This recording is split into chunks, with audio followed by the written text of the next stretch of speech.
Hello పిల్లలు, welcome to my channel. ఈరోజు మనము పావురాలు మరియు వేటగాడు అనే పంచతంత్ర కథల్లోని ఒక చిన్న కథ చెప్పుకుందాం. ఒకప్పుడు ఒక సుందరమైన అడవిలో పెద్ద మర్రి చెట్టు ఉండేది. ఆ చెట్టు కొమ్మల్లో అనేక పావురాలు నివసించేవి. వాటి నాయకుడు చిత్రగ్రీవుడు.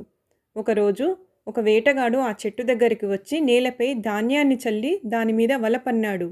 ఆ తర్వాత చెట్టు వెనక దాక్కున్నాడు.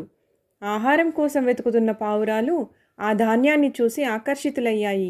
కానీ చిత్రగ్రీవుడు అప్రమత్తంగా ఉండి, ఈ అడవిలో ధాన్యం సహజంగా ఉండదు, ఇది వేటగాడి పన్నాగం కావచ్చు, అందువల్ల మనం జాగ్రత్తగా ఉండాలి అని హెచ్చరించాడు.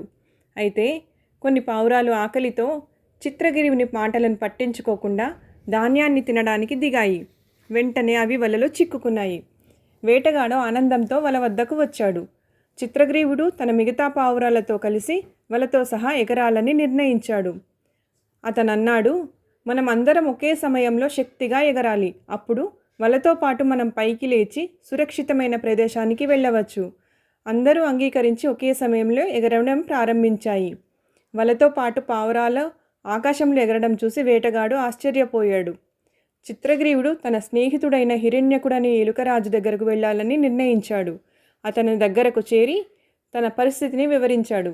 హిరణ్యుడు వెంటనే తన పదునైన పళ్లతో వలను కొరికి పావురాలను విడిపించాడు. పావురాలు హిరణ్యుడికి కృతజ్ఞతలు తెలిపాయి.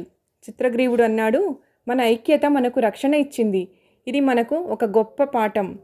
దీనిలో నీతి ఏంటంటే ఐక్యతలో బలం ఉంది.